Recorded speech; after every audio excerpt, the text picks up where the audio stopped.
Hey there, wonderful metrics. Welcome to Educate. In this particular video, we're looking at the human endocrine system. Stay tuned.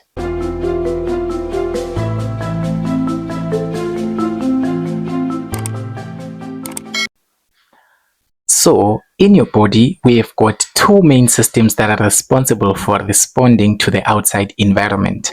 Whether it is hot, whether it is cold, whether you are being chased by a lion or anything like that. Basically, we have got systems in the body that are responsible for bringing about a response. For example, when it is hot, you sweat, right? It is because basically you have got a system. So these two systems are namely the human nervous system as well as the human endocrine systems. So these two systems, they help your body to respond to the outside environment or to the environmental condition. Okay, so basically the human nervous system, you've already done it so far because you've done the responding to the environment in humans, whereby we talked about neurons. Basically, the human nervous system is all about quick responses and whatnot. Then we have got an endocrine system, which is what we are focusing on today, which is a system that is responsible for chemical coordination. So the endocrine system uses chemicals to be able to regulate certain activities in the body. So for your body to be able to respond to something, the endocrine system uses chemicals. So you need to know that there are certain chemicals that are produced within your body that are used to carry out particular activities. So now let's look at the differences between this endocrine system and the nervous system that we have learned already. So the endocrine system, it is made up of glands. So basically the endocrine system, it uses these organs, and those organs are known as glands. We're going to be deep on what are glands and the types and whatnot, but basically it uses glands, or it is made up of glands. Whereas the contrary, the nervous system, it is made up of nerves. The nerves, basically, remember that we are talking about things such as auditory nerve, optical nerve, all of those nerves. Remember, nerves are just pathways where neurons can be able to move, right? So basically, in this way, the nervous system, it uses nerves because it transmits neurons, but the endocrine system, it uses glands. We're still going to look at how glands work. The other difference between the endocrine system and the nervous system is that the endocrine system, it produces something that is known as a hormone. We're still going to look at what are hormones, but basically these hormones are produced by glands of the endocrine system. Whereas in the nervous system, there is a production of nerve impulses. Remember, for example, when you're going to hold a hot plate, let's just look at this example. When you try to hold a hot plate, you will quickly pull out your hand from the hot surface. Why is that? It is because the nervous system, it creates impulses and tells your spinal cord to react quickly, right? You have done that. So you need to know that the difference here in endocrine system, there is a production of things that are known as hormones, whereas in the nervous system, there is a production of nerve impulses. The third difference is that in the endocrine system, the hormones, remember we said that the glands are producing the hormones, right? So these hormones are transported by the blood. So basically these hormones, they move through the blood. But remember, we've already talked about the nervous system, and we've said that the nervous systems, they've got pathways that are known as nerves, such as the optic nerve, okay, such as the auditory nerve. You have done the ear, the human ear, whereby we talk about the auditory nerve. We say that it transports impulses from the cochlea to the cerebrum. That's an example of the nervous system. Okay, so basically the nervous system, it actually has impulses that are being transported along the nerves, or the impulses are moving through the nerves. Okay, but in the endocrine system, the hormones that are produced, remember that the endocrine produces hormones, right? The hormones are transported via the bloodstream, or they are transported in the blood or through the blood. Okay, then the endocrine system, this one is the major difference, is that the endocrine system is responsible for slow responses, whereas the nervous system, it responds quickly to a certain particular environment. For example, I've said that if you touch a hot plate of stove, just like in this example, you can see this lady is touching this pot and it is hot. Basically, this lady is going to pull her hand out quickly. It is because the nervous system responds quickly so that it can save you from damage or from harm. Whenever something is happening in the outside environment that can harm you, the nervous system, it responds quickly. But when you look at the endocrine system, the endocrine system, it responds slowly. So for us to understand these contents of the endocrine system, we need to look at the glands. So looking at the glands of the endocrine system, since they say that the endocrine system is made up of glands, we have got glands which are just simply organs, okay? Glands are just organs in the body, and these organs are responsible for producing particular secretions. But now the glands here, they are different. We have got exocrine glands, we've got endocrine glands. So there are different types of glands. So we have got an exocrine gland and an endocrine gland. So an exocrine gland, it has got ducts, whereas an endocrine gland does not have ducts, so it is ductless. So basically, when we're talking about the ducts, we are just talking about the pipes in the body that are transporting some fluid. Okay, so the pipes in the body that transport some fluid, they're known as ducts. For example, if you look at the pipe that transports saliva from the salivary glands, if you can see that here, this is amate, which is the saliva. This saliva is actually produced by the salivary glands, right? But this saliva, it is transported by some pipes or by some tubes so that it gets to your mouth. Because right now your mouth is full of amate, is full of saliva. But how did that saliva get there? Because saliva is actually produced somewhere here by the salivary glands. So basically the ducts are just those pipes or those pathways or those tubes that can transport fluid. Okay, so the exocrine gland, they have got ducts, but the endocrine glands, they do not really need those ducts. Why is this? So the exocrine glands actually have got their secretions released into a cavity or into a surface. As I'm already saying that here, under the exocrine gland, the secretions or the fluid that are produced by the exocrine gland, because these fluids have got a purpose. For example, the saliva in your mouth, it has got a purpose, okay?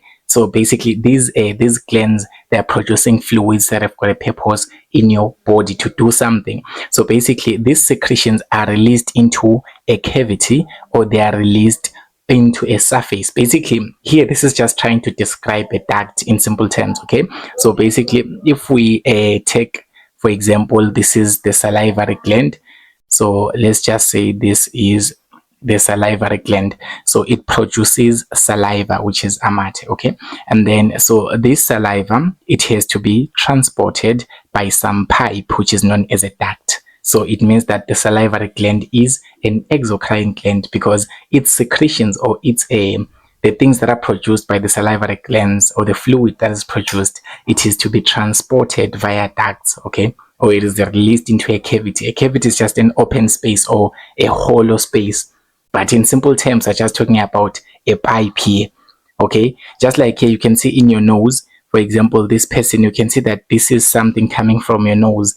This thing is coming from your nose. It's actually moving through a pipe in your nose, okay? So this pipe is known as a duct. In simple terms, Jal, okay? When you do medicine at a high level, you will now understand that this is just for me to make you understand. But the idea is here, basically, the ducts or the salivary, the exocrine glands, they secrete fluids or they produce fluid, and those fluids, they have to be sent via ducts or they are transported via ducts.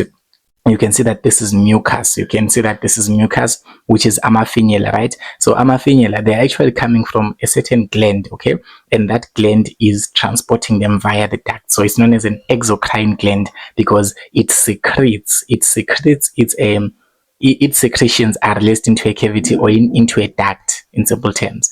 Just like, for example, again, we've got sweat glands. You've done sweat glands at some point in your life. I don't know when is that, but basically, sweat glands are the ones that release sweat. For example, when it is very hot, you actually sweat, right? When it is very hot, you sweat. Why do you sweat when it is hot? Basically, okay, how do you sweat? Let's just say, how do you sweat when it is hot? We have got this thing known as a sweat gland that is found on your skin. So let's just say this is your skin. Basically, we have got a gland that is known as a sweat gland. So a sweat gland, basically, it produces sweat. It produces this liquid that you will see dropping over your face when it is hot, right? And this sweat gland, it is transported via a duct and it is transported out to your skin. And then now you see water all over your body, okay? So the sweat gland is an example of an exocrine gland because it's releasing its secretions into a duct or into a cavity, which is just an open space or a hollow space, or yes, basically that's it.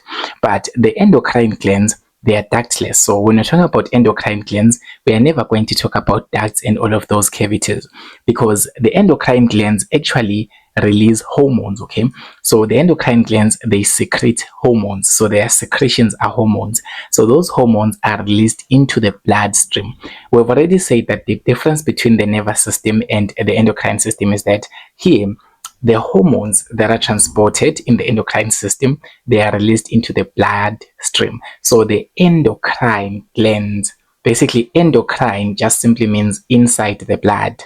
Okay, exocrine means outside the blood. Okay, so in this case here, the endocrine glands, they secrete hormones, and those hormones, they are released into the blood, so they travel via the blood.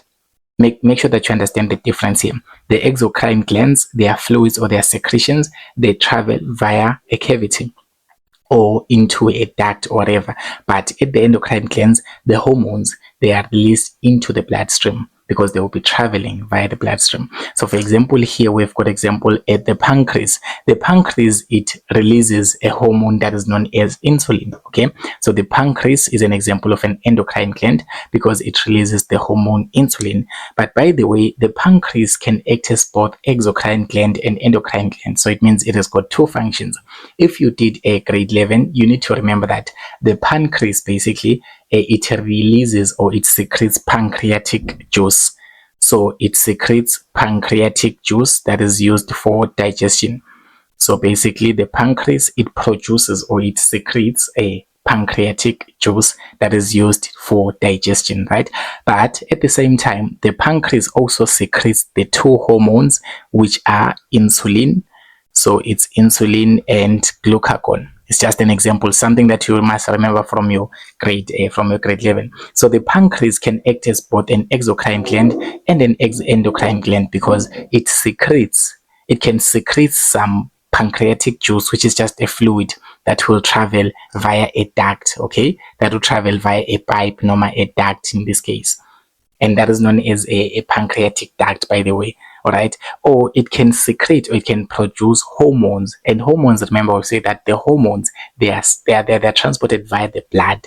So the pancreas can do both the functions. So pancreas is always able to act as both an exocrine gland and an endocrine gland. So we've been talking about hormones quite a lot now. So we have said that endocrine glands, they produce hormones. What are hormones in the first place? Hormones are just organic chemical messengers that are secreted directly into the blood by an endocrine gland. So when we're talking about the hormones, we're just talking about the chemicals. So these chemicals, we say that they are chemical messengers. Why do we say that they are chemical messengers? Is because they are actually sent. It's chemicals that are sent from one organ to another. Remember here, the aim is to respond to the environment. Maybe, for example, your body is responding to the heat outside and your body is sweating. That's the response that we're talking about here. So similarly here, the hormones, they are the chemicals that actually carry out that response. For your body to be able to produce sperm, okay, for your body to be able to produce sperm cells, it is because there are hormones that are sent to the testes to tell them to produce the sperm cells. So basically here, the hormones are those chemical messengers. Okay, so those are chemicals and they are messengers. They're actually carrying a message to tell something to do something in your body, to tell one part to do something. So we've got a situation like this, whereby we start with an endocrine gland. So the endocrine gland, it is the one that produces hormones. So the endocrine gland, it produces the hormones. So it is the one that produces or that secretes the chemicals which are known as hormones, right? So we say that the endocrine glands produces hormones.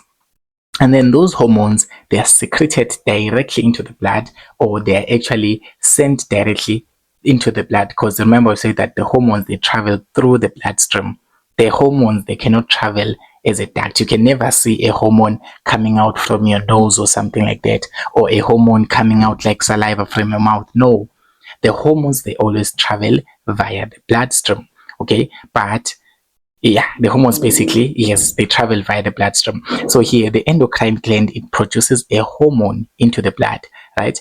And then this hormone will be transported via the blood and it will go to a certain organ that is known as a target organ. Okay, so the target organ, it is the organ this hormone must have effect on. Okay, so for example, let me just give you an example. Basically, for your body to produce sperm cells, testosterone must actually be secreted, right? And it must go to the testes, for example. So the target organ, in this case, it is the testes because they are the ones receiving the hormone. Okay, so the target organ is where the hormone is going. The hormone is produced by the endocrine gland, but that hormone has to travel through the blood and go to a certain target organ and tell that organ to act in a certain way. Okay, so a hormone can come from one endocrine gland, maybe in my head, maybe in my brain, and that hormone, it will travel via the blood, maybe come to my throat and tell my throat to I don't know, and tell my throat to be sore or something like that. Okay, because this is just all about responding to the outside environment. So similarly here, the hormone, this is the map that we use to explain how hormones works. The endocrine gland is the gland that produces hormones. Hormones are just chemical messengers. Okay, they are chemicals that do something, but those chemicals, they travel via the blood to a target organ. Alright, so basically the endocrine gland produces the hormones travels via the blood and goes to a target organ. It will tell the target organ to do something. It will tell the target organ to behave in a certain way. We're still going to see examples, it will make sense, but I'm giving you a logic here. So sometimes the target organ is sometimes known as the effector organ because it is the one that will respond to what the hormone is saying.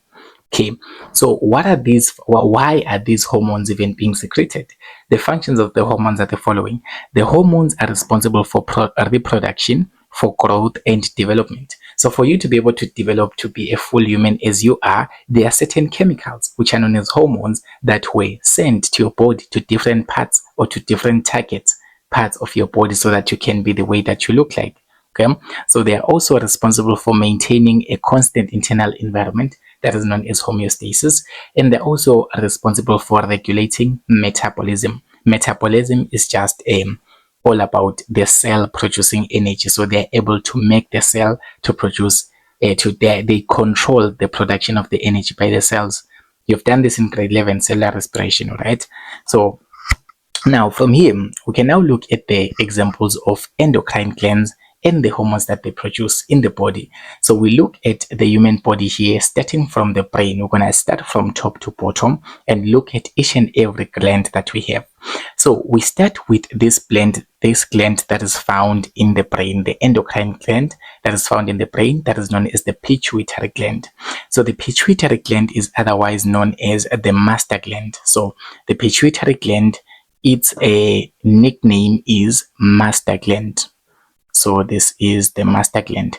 Why is it known as the master gland? It is because it is the one that produces the most hormones or the most chemicals within the body. So most of the body's chemicals or most of the hormones that do certain reactions or that respond to the body's environment or whatever, they are secreted by the pituitary gland. So let's look at those pituitary hormones. So we've got growth hormone, which is sometimes just abbreviated as GH.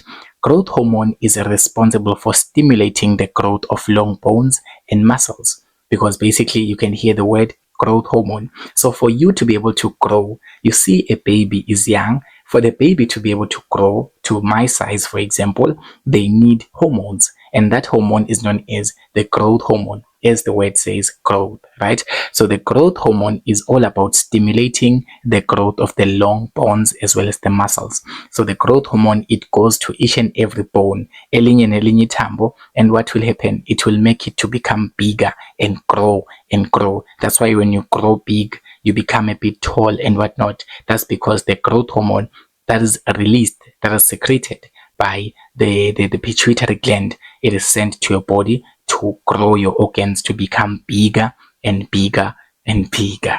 Yes. And then now we've got the follicle stimulating hormone, which is the FSH, something that you've already known from reproduction, right? So FSH is follicle stimulating hormone, and its responsibility is to develop a primary follicle into a Graafian follicle in females. FSH has got also a function in males. I think it is to promote the production of testosterone, something like that. But basically, we look most of the times when we talk about FSH, we look at the function in females. So it is the development from a primary follicle into a Graafian follicle, something that we have done in reproduction already. Then we have got luteinizing hormone, which we've already done as well in females. It stimulates ovulation on day 14, and it also stimulates the development of the corpus luteum in females. We've done this in detail when we tackled reproduction in humans, human reproduction. Please find the links to the video in the description. Then now we have got another hormone that is produced by the pituitary gland, which is prolactin. So prolactin, it stimulates milk production. So basically, when you are a mother, when you are basically a lady that is pregnant, basically when you give birth, your breasts are able to produce some milk so that you can be able to feed your baby, right? And by the way, it is better to breastfeed than to buy processed milk. If you are going to be a future mother, I'm just giving you a tip. So basically here, prolactin, it is that hormone that will make the milk to be produced by the breasts, by the mammary glands, okay? So there are these glands that are known as mammary glands that are found on the breasts of a woman. So basically in this case, the prolactin hormone, it is the chemical that will go to the mammary glands and tell them to produce milk for the upcoming baby. Okay, so the moment you give birth to your baby, what will happen? I don't know, I keep repeating the word, but basically you'll be able to produce milk for your baby. Okay, why is that? It is because the prolactin hormone has been sent. Okay, it has been sent. Remember, the hormones are all about responding to the environment. They're all about making you to be able to live. They're all about reproduction, growth. They're all about metabolism. They're all about all of this, right? So in this case, prolactin is this hormone that is coming from the pituitary gland, and it goes to the to them, yes, and then it stimulates milk to be produced so that when the baby is born, the baby can have some milk to feed on. Then now we've got lastly TSH, which is known as the thyroid stimulating hormone. Okay, the thyroid stimulating hormone, I will come back to it after looking at the thyroid gland. So let's look at the thyroid gland here. So here, the thyroid gland, these are the pituitary glands, the one that we have talked about, right? Okay, these are the pituitary gland. So these are all these hormones, all of them, they are secreted or they are produced by the pituitary gland. But on the brain, we still have got another gland, which is the hypothalamus. So the hypothalamus, you need to know it to label it. From the brain, you know what a hypothalamus is. Basically, the hypothalamus can also act as an endocrine gland because it secretes this hormone that is known as antidiuretic hormone, which is ADH. So antidiuretic hormone, it is targeted to the kidneys. So the target organ for antidiuretic hormone, always say that the target organ is the kidneys. So if you have done the kidney in grade 11, you will remember that whenever you are overhydrated or whenever you are dehydrated, meaning that you either have got too much water in your body or there is small amount of water in your body, the ADH hormone, the antidiuretic hormone, it will try to do what? To balance your water. Let's just say, for example, it is a hot day. It means that you are dehydrated. You didn't drink any water, right? So you are dehydrated. So the hypothalamus in the brain, it will produce or it will secrete ADH, antidiuretic hormone, and that antidiuretic hormone will be responsible for increasing the water levels. But the target organ here, it is the kidney, because this ADH, it does not do its function within the brain. No, it's not like the water is found within the brain, guys. You need to remember that the water is collected here at the kidney. That is where urine is formed. Something that you should know from grade 11, okay? So I'm just reminding you here.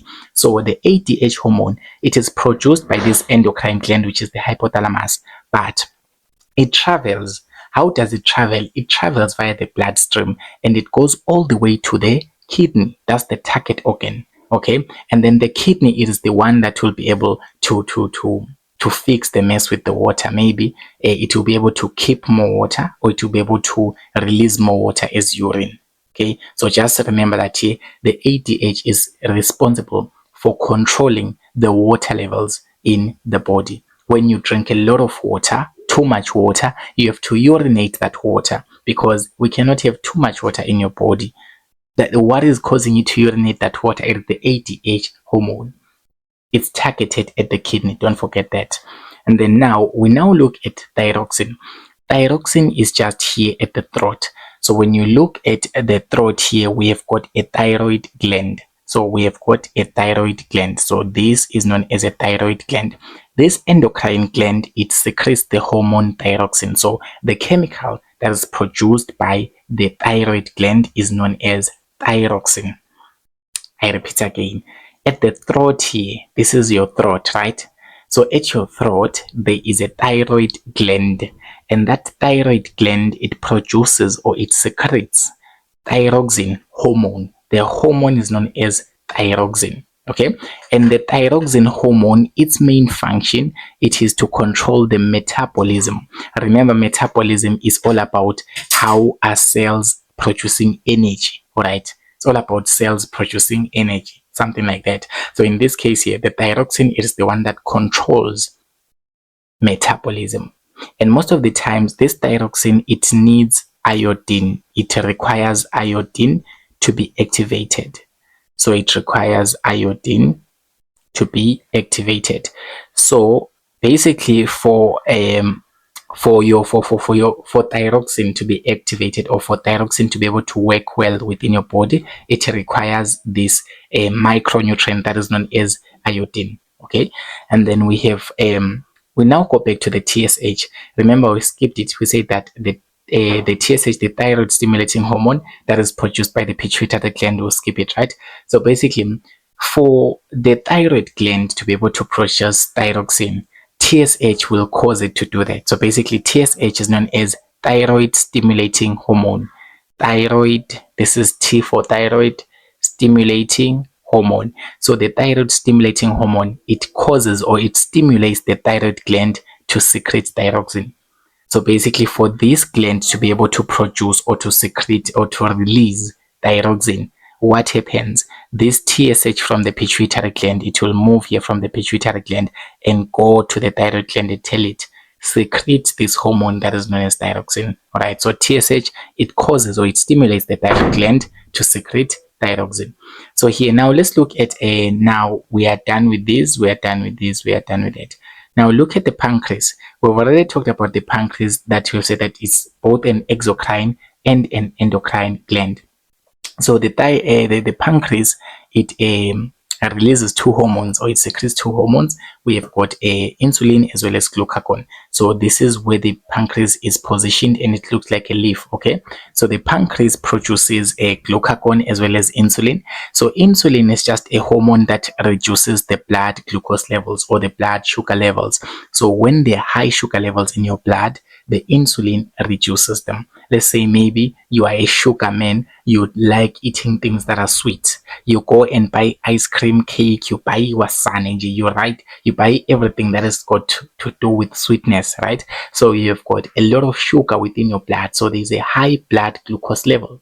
In life sciences terms, we say that there's a high blood glucose levels, right? So the insulin is a hormone that will be produced, that will be secreted by the pancreas, so that it reduces or it decreases the amount of sugar within your blood. Because if you have got too much sugar within your blood, you are not going to be able to function properly, right? In some way, one way or the other, right? So basically, insulin, it actually reduces those blood glucose levels, whereas glucagon does the opposite.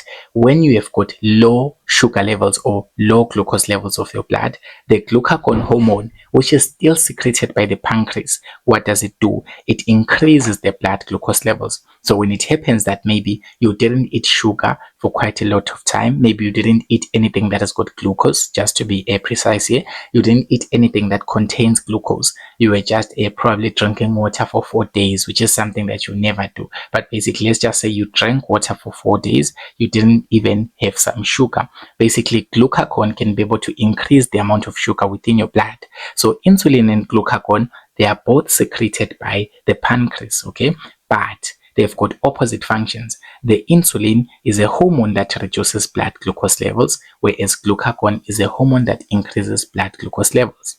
Hey Lapo, I know that you've been enjoying this wonderful video, and most likely you've been enjoying watching this handsome face in front of you, but sorry ladies, I'm taken. I just here to tell you that Educate is on the road to 100,000 subscribers by the end of 2025. So please click the subscribe button and click the notification bell so that you get notifications whenever I post new videos. I want you guys to pass. Okay, so if you make my dream true, I reach 100k subscribers, I will make your dreams come true. I will even get you to varsity. I will get you with 7 distinctions. Yes. Now, adrenaline is now the next hormone that we focus on. We are now at the adrenal gland. The adrenal gland is just situated right on top of the kidney. So remember that the kidney, it is this one that is having a structure that looks like a bean. So this is how the kidney looks like. So it looks like ubhontshisi, right? So this is the kidney. So on top of the kidney, we have got a gland that is situated on top of it. And then this gland is known as the adrenal gland. So we have got adrenal gland. So the adrenal gland is just found right on top of the kidney. Okay, don't forget the kidney. What is its function, right? So the adrenal gland has got 2 hormones that it produces or it secretes. It has got adrenaline as well as aldosterone. So 2 of the hormones are coming from adrenal gland. All of them coming from adrenal gland. It's adrenaline as well as aldosterone. So adrenaline, it is the hormone that responds to emergency situations. Okay, we're still going to look at what are those emergency situations. How does it even respond to that? Then we've got aldosterone, which is another hormone secreted by the adrenal gland. This one, it controls the salt concentration in the blood. For example, if you eat a lot of salt, let's just say you eat too much salt, then the blood will actually increase its pH most of the times, right? So it's not healthy to eat too much salt, okay? So the moment the salt concentration or the salt levels will increase within the blood, what will happen? The aldosterone, it will control it. Or maybe when you've got low salt levels, maybe you take 7 days without eating salt completely, the aldosterone, it will be able to increase it. So when you say it controls salt concentration, it means it's able to increase the amount of salt within the blood. It's also able to decrease the amount of salt in the blood. So aldosterone is that hormone that is produced by the adrenal gland. I repeat, aldosterone is a hormone produced by the adrenal gland, and its function, it is to control the amount of salt, or they control how much salt your blood contains or it has, right? So it controls salt concentration within the blood.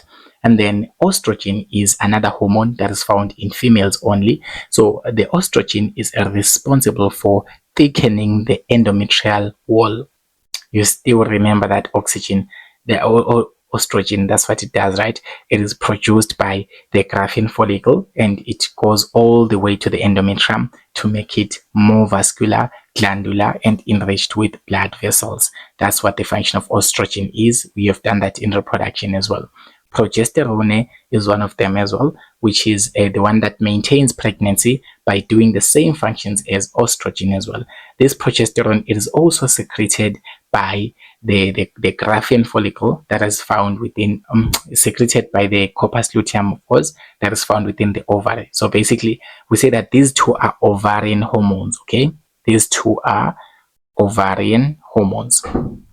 So these 2 are ovarian hormones. So estrogen and progesterone, all of them, they are coming from the ovary. Okay, without being specific, all of them, they are coming from the ovary. But if you want to go and become specific, estrogen is released or is secreted by the Graafian follicle, all right, within the ovary, of course, yes. Whereas progesterone, it is secreted by the corpus luteum, which is still inside the ovary. So just generally, we say that those are known as ovarian hormones because they are produced by the ovaries, essentially.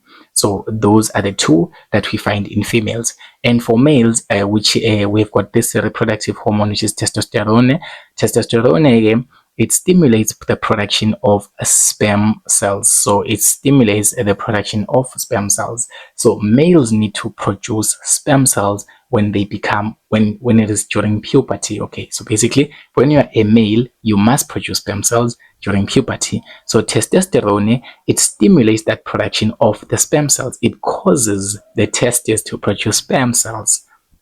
Please guys, remember that the function of these hormones, it is to cause the target organs to act in a certain way. So similarly here, testosterone hormone, it goes and tells the testes, where testes start producing the sperm cell. This person is now old, create them. All right, now let's look at adrenaline. Remember this scenario whereby we said that when we have got a lion and we have got you as a human being, there are two things that can happen. You can either run away from the lion or you can fight the lion. I don't think you can fight the lion, but I know that you can either do. Those are the two possibilities that we have.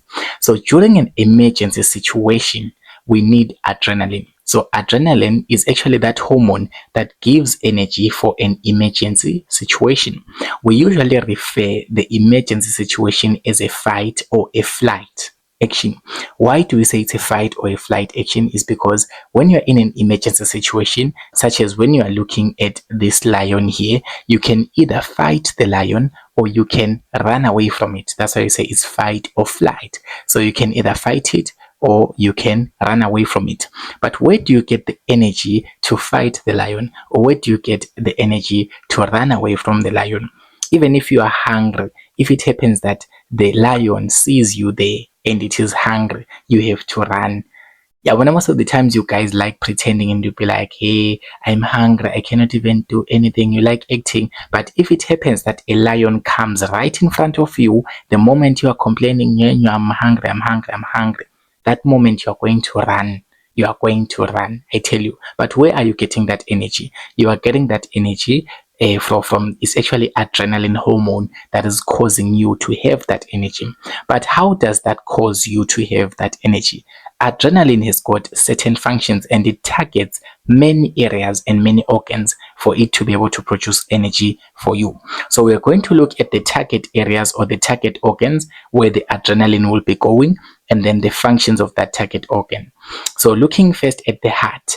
So the adrenaline hormone, it can remember that it is secreted by the adrenal gland. Let's not forget that here we have got our kidney. This is our kidney, and on top of it there is an adrenal gland. So it is always produced by the adrenal gland. Always produced by the adrenal gland. But this adrenaline, it can go to many different places. This adrenaline hormone can go and impact and affect many different organs. That's why we've got different target organs or different target areas. So it can go to the heart. When adrenaline goes to the heart, what will happen? The heart rate will increase. So there will be an increase in the heart rate. And also there will be a huge blood supply to cardiac muscles.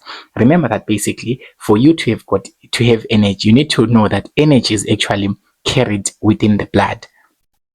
Okay, in a sense, yes, it's carried within the blood, because basically when the blood has got enough glucose, that glucose can be converted to energy through cellular respiration, which is something that you did in grade 10, grade 11, grade 10 and 11, both of them. So here, when adrenaline goes to the heart, it tells the heart rate to increase. It tells the heart to start pumping blood faster. Remember that the function of the heart is to pump the blood. So basically adrenaline will go and tell the heart to start pumping the blood faster. Then the blood is going to pump fast, and that blood will go to the muscles. Remember that the blood is having some glucose, so it can create energy for the muscles. That's why you are now having energy to run away from the lion. So basically the adrenaline hormone, it can go to the heart and increase its rate so that there will be more blood that is pumped to different muscles. Then the adrenaline hormone can also go to the liver. Okay, so at the liver, the adrenaline hormone, it will stimulate the liver to increase the conversion of glycogen to glucose. So you need to know that the liver stores glycogen. So basically the liver, it has got glycogen. So the liver stores glycogen. Okay, so basically here, what happens? the adrenaline hormone, when it goes to the liver, it will tell the liver to take its glycogen and put it into the blood. Yes, basically that's it. So basically when adrenaline goes to the liver, so I take my adrenaline, which is the hormone that is coming from the adrenal gland. When it goes to the liver, what does it do? It tells the liver to take this glycogen and put it into the blood. And when this glycogen goes into the blood, it will no longer be glycogen. It will now be known as glucose. All right. So basically here, the main aim here is for us to have more blood with glucose so that we can have more energy. Right. That's why everything is all about supplying blood with glucose. So here, the adrenaline hormone, it goes to the liver. The liver is storing glycogen. So it tells the liver, take this glycogen and convert it to glucose and put it into the blood. Once the blood has got glucose, it means that you've got the energy, because basically the blood will do the cellular respiration stuff and it produces energy. Then now you've got energy to fight or to flight the situation. Then the adrenaline can go to the skeletal muscles. When the adrenaline goes to skeletal muscles, basically it's going to your muscles. It just increases the blood supply to the skeletal muscles. It's similar to the one of increasing the heart rate, because basically when this adrenaline goes and tells your heart to pump blood faster, some of that blood will just go to the skeletal muscles. All right, so there will be an increased blood supply. So basically, when I'm talking about energy, it's all about getting more blood with glucose, getting more blood with sugar. All right. Even the eye muscles as well, they will start dilating as well. That will give you more energy if you didn't know. Even the skin as well. The skin, when the adrenaline goes, when this hormone adrenaline goes to the skin, it will cause less blood supply to less vital organs. Okay. So basically, the skin will receive less blood, so that more blood will be sent to the muscles. Basically, what we need for you to have energy to run away from a situation or to fight the situation, the adrenaline is all about giving more blood with glucose. So anything that will produce more blood with glucose going to the skeletal muscles and giving those muscles energy, that will be the function of adrenaline. Just like from the heart, it causes the heart to have a bigger heart rate to pump blood faster, so that that blood can go to different cardiac muscles. Okay. Similarly, it can go to skeletal muscles as well, or to the eye muscles. So we need less blood to go to the skin, because we need more of it to go to the skeletal muscles. Okay, so there must be a decreased blood supply. So there must be less blood on the skin. Okay, because the skin and the digestive system, those organs, they are less vital, or they don't really need that much energy. So less blood must go to the skin, it must go to the muscles. And if blood goes to the muscles, then you will have energy. That's the whole point. Even the lungs as well. If adrenaline goes to the lungs, what will happen? The lungs will start having an increased breathing rate. You need to remember that basically the lungs are the ones that are all about taking in oxygen and breathing out carbon dioxide. So here in this case, when adrenaline goes to the lungs, it will cause the lungs to the lung muscles to be able to breathe faster. Okay, so when you are breathing faster, it means you are taking in more oxygen. And remember that when you talked about cellular respiration in grade 11, we said that oxygen, it is combined with glucose to form NH. All right. So here, the more oxygen that your blood has, the more oxygen your blood has, the more energy you will have to run away from a situation or to fight the situation. So here in this case, the adrenaline here, it goes and makes the lungs to breathe faster. And when the lungs are breathing faster, what will happen? More oxygen will be taken into the blood, and that oxygen will just combine with glucose and it will bring you energy. So this is all about getting energy. Similarly, the adrenaline can also go to the body cells. Remember that basically the body cells are the ones that produce the energy. Basically, metabolism is the process whereby the cells are producing energy. So basically, when the adrenaline goes to the cells, it just tells them cells to have a better metabolic rate. It actually causes the cells to produce more energy quickly. So this is all the atoms, or this is all the functions of adrenaline. Adrenaline is just that hormone that is coming from the adrenal gland, and its main purpose, it is to give energy for an emergency situation. And I've already told you what will make you to have energy: blood that has got glucose as well as enough oxygen. So anything that will promote more glucose or more oxygen, it will definitely be the function of adrenaline. Thank you so much for watching this video. Don't forget to subscribe to the channel. Tell your friends to also stay tuned.